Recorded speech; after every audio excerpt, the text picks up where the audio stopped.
السلام علیکم ورحمۃ اللہ وبرکاتہ۔ آج کا سبق شروع کرتے ہیں انشاءاللہ، اور یہ سورہ فاتحہ سے انشاءاللہ ہم شروع کریں گے۔ اس میں یہ سورہ فاتحہ یہ دعا ہے، یہ پہلی صورت ہے جو مکہ میں حضرت محمد صلی اللہ علیہ وسلم کے اوپر نازل ہوئی تھی۔ تو انشاءاللہ باقاعدگی سے اس کا شروعات کرتے ہیں۔ میں اس کی تلاوت پہلے کروں گا قرآن مجید کی، پھر اس کے بعد ہم اس کا ترجمہ پڑھیں گے، پھر ترجمہ پڑھنے کے بعد ہم تفسیر پڑھیں گے، اور آخر میں انشاءاللہ ایک حدیث سے اختتام کریں گے اپنی ویڈیو کا۔ تو میں شروع کرتا ہوں۔ اعوذ باللہ من الشیطان الرجیم، بسم اللہ الرحمن الرحیم، الحمد للہ رب العالمین، الرحمن الرحیم، مالک یوم الدین، ایاک نعبد و ایاک نستعین، اہدنا الصراط المستقیم، صراط الذین انعمت علیہم غیر المغضوب علیہم ولا الضالین، آمین۔ اچھا، اس کا ترجمہ ایسے ہے کہ بسم اللہ الرحمن الرحیم، شروع اللہ کا نام لے کر جو بہت مہربان اور نہایت رحم والا ہے۔ الحمد للہ رب العالمین، تعریف اللہ ہی کے لیے ہے جو تمام جہانوں کا مالک ہے، تمام کائنات کا رب ہے، پروردگار ہے۔ الرحمن الرحیم، نہایت رحمان اور رحیم ہے۔ ٹھیک ہے۔ مالک یوم الدین، روز جزا کا مالک ہے، آخرت کا مالک ہے، قیامت کا مالک ہے۔ ایاک نعبد و ایاک نستعین، اے اللہ ہم تیری عبادت کرتے ہیں اور تجھی سے مدد مانگتے ہیں۔ اہدنا الصراط المستقیم، ہمیں اللہ سیدھا راستہ دکھا۔ صراط الذین انعمت علیہم، ان لوگوں کا راستہ جن پر تو نے انعام فرمایا، جن کو تو نے نعمتیں بخشی۔ غیر المغضوب علیہم ولا الضالین، آمین، جو معتوب نہیں ہوئے، جو بھٹکے ہوئے نہیں ہیں۔ صدق اللہ العظیم۔ یہ قرآن مجید کی تلاوت، سورہ فاتحہ کی تلاوت تھی اور اس کا ترجمہ تھا۔ تو اب انشاءاللہ اس کو ہم تفسیر میں آپ کے ساتھ مل کر پڑھ دیتا ہوں۔ ٹھیک ہے۔ اسلام جو تہذیب انسان کو سکھاتا ہے، اس کے قواعد میں سے ایک قاعدہ یہ بھی ہے کہ وہ اپنے ہر کام کی ابتدا خدا کے نام سے کرے۔ مقصد یہ ہے کہ جو کام بھی آپ نے زندگی میں شروع کرنا ہے، کسی کام کا بھی آپ ارادہ کرتے ہیں تو اس میں آپ اپنے ہر کام کی ابتدا میں خدا کے نام سے کریں۔ ٹھیک ہے۔ اللہ کا نام لے کر آپ کوئی کام بھی شروع کرنا چاہتے ہیں تو آپ وہ کام کریں۔ اس قاعدے کی پابندی اگر شعور اور خلوص کے ساتھ کی جائے تو اس سے لازمتاً 3 فائدے حاصل ہوں گے۔ ایک یہ کہ آدمی بہت سے برے کاموں سے بچ جائے گا۔ تو جب آپ اپنے کام میں اللہ کو شامل کر لیں گے تو آپ برائی سے بچ جائیں گے۔ ٹھیک ہے۔ تو کوشش کریں آپ اور میں جب بھی کوئی کام کا ارادہ کریں اس میں ہم اللہ تعالیٰ کو شامل حال رکھیں۔ ٹھیک ہے۔ کیونکہ خدا کا نام لینے کی عادت اسے ہر کام شروع کرتے وقت یہ سوچنے پر مجبور کر دے گی کہ کیا واقعی میں اس کام پر خدا کا نام لینے میں حق بجانب ہوں۔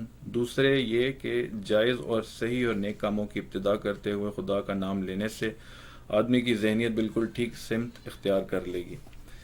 ایک اور فائدہ یہ ہے کہ آپ بھٹکیں گے نہیں۔ آپ جب اللہ کا نام لے کر کام شروع کریں گے تو آپ گناہوں سے بچ جائیں گے۔ ٹھیک ہے۔ اور آپ بالکل سیدھی سمت میں وہ کام کو کریں گے اور اختتام اس کو اچھا کر سکیں گے۔ ٹھیک ہے۔ اور وہ ہمیشہ صحیح ترین نقطہ سے اپنی حرکت کا آغاز کرے گا۔ تیسرا اور سب سے بڑا فائدہ یہ ہے کہ جب وہ خدا کے نام سے اپنا کام شروع کرے گا تو خدا کی تائید اور توفیق اس کے شامل حال ہوگی، اس کی سعی میں برکت ڈالی جائے گی اور شیطان کی فساد انگیزیوں سے اس کو بچایا جائے گا۔ اگین کہ جب اللہ تعالیٰ کا نام لے کر وہ کام کی بنیاد رکھے گا، کام شروع کرے گا، تو اس سے یہ فائدہ ہوگا کہ وہ شیطان کے وسوسوں سے بچ جائے گا۔ خدا کا طریقہ یہ ہے کہ جب بندہ اس کی طرف توجہ کرتا ہے تو وہ بھی بندے کی طرف توجہ فرماتا ہے۔ یہ اللہ تعالیٰ کی سب سے بڑی ایک نعمت سمجھیں کہ آپ جب خدا کی طرف توجہ کرتے ہیں، اللہ کی طرف جاتے ہیں، تو اللہ تعالیٰ بھی آپ کی طرف، بندے کی طرف توجہ فرماتے ہیں۔ ٹھیک ہے۔ دوسرا پوائنٹ، جیسا کہ ہم بیان کر چکے ہیں، سورہ فاتحہ اصل میں تو ایک دعا ہے۔ یہ سورت ایک دعا ہے، لیکن دعا کی ابتدا اس ہستی کی تعریف سے کی جا رہی ہے جس سے ہم دعا مانگنا چاہتے ہیں۔ یہ گویا اس امر کی تعلیم ہے کہ جب دعا جب مانگو تو مہذب طریقے سے مانگو۔ یہ کوئی تہذیب نہیں ہے کہ منہ کھولے ہی جھٹ پٹ اپنا مطلب پیش کر دیا۔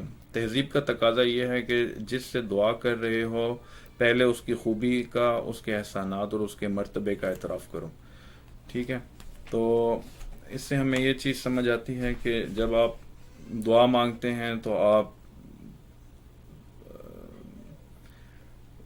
دعا میں اللہ تعالیٰ کی تعریف کو بیان کرتے ہیں۔ آپ دعا میں اپنا فائدہ نہیں ڈھونڈ لیتے کہ میں بس اپنی دعا مانگ کر اور بس اس کی قبولیت کا انتظار کروں۔ تو آپ بیسیکلی ایک پروسیس ہے کہ آپ دعا مانگنے کا ایک طریقہ اللہ تعالیٰ نے بتایا ہے کہ، اور ہمیں اس چیز کا احساس خود بھی ہونا چاہیے کہ جب آپ دعا مانگتے ہیں اور اللہ تعالیٰ سے دعا مانگتے ہیں، وہ رب ہے، وہ کائنات ہے، پہلے آپ اس کی شان بیان کرتے ہیں، پہلے آپ اس کی عزت بیان کرتے ہیں۔ ٹھیک ہے، تو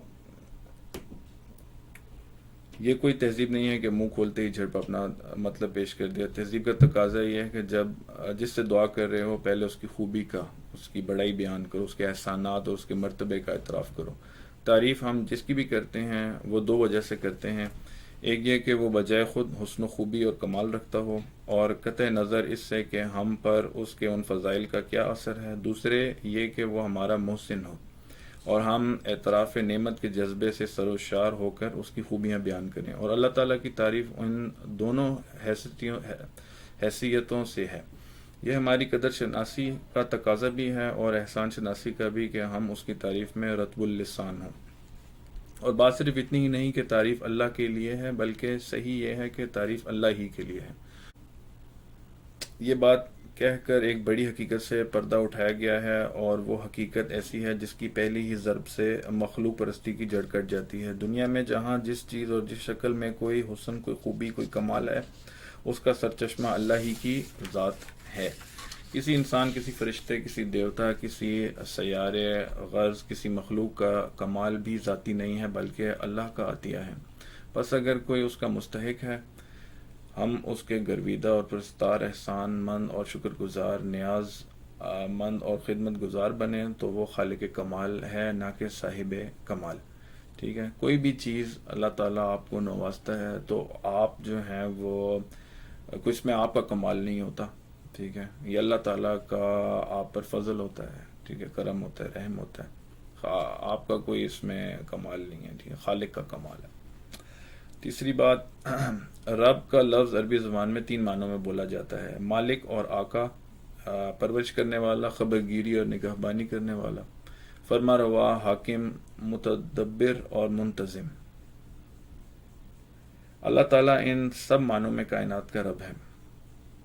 چوتھا پوائنٹ، انسان کا خاصہ یہ ہے کہ جب کوئی چیز اس کی نگاہ میں بہت زیادہ ہوتی ہے تو وہ مبالغے کے صیغوں میں اس کو بیان کرتا ہے، اور اگر ایک مبالغے کا لفظ بول کر وہ محسوس کرتا ہے کہ اس شے کی فراوانی کا حق ادا نہیں ہوا تو پھر وہ اسی معنی کا ایک اور لفظ بولتا ہے تاکہ وہ کمی پوری ہو جائے جو اس کے نزدیک مبالغہ میں رہ گئی ہے۔ اللہ کی تعریف میں رحمان کا لفظ استعمال کرنے کے بعد پھر رحیم کا اضافہ کرنے میں بھی یہی نقطہ پوشیدہ ہے۔ رحمان عربی زبان میں بڑے مبالغے کا صیغہ ہے، لیکن خدا کی رحمت اور مہربانی اپنی مخلوق پر اتنی زیادہ ہے، اس قدر وسیع ہے ایسے بے حد و حساب ہے کہ اس کے بیان میں بڑے سے بڑا مبالغہ کا لفظ بھی بول کر بھی جی نہیں بھرتا. اس لیے اس کی فراوانی کا حق ادا کرنے کے لیے پھر رحیم کا لفظ استعمال کیا گیا ہے. ٹھیک ہے، رحمان اور پھر رحیم.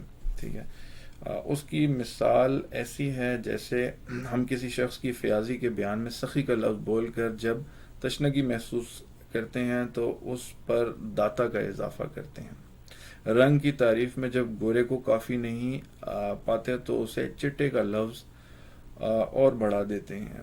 درازی قد کے ذکر میں جب لمبا کہنے سے تسلی نہیں ہوتی تو اس کے بعد تڑنگا بھی کہتے ہیں، لمبا تڑنگا. ٹھیک ہے، اسی طرح جب اللہ تعالیٰ کی ہم اللہ تعالیٰ کی ہم جب خوبیاں بیان کرتے ہیں تو اس میں ہم رحمان کے ساتھ رحیم کا اضافہ کرتے ہیں کہ اللہ تعالیٰ رحمان تو ہے، مہربان ہے اور نہایت رحم کرنے والا ہے. ٹھیک ہے. 5واں پوائنٹ، یعنی اس دن کا مالک جب کہ تمام اگلی پچھلی نسلوں کو جمع کر کے ان کے کارنامہ زندگی کا حساب لیا جائے گا اور ہر انسان کو اس کے عمل کا پورا صلہ یا بدلہ مل جائے گا. اللہ کی تعریف میں رحمان اور رحیم کہنے کے بعد مالک روز جزا سے کہنے سے یہ بات نکلتی ہے کہ وہ بہت مہربان ہی نہیں بلکہ منصف بھی ہے.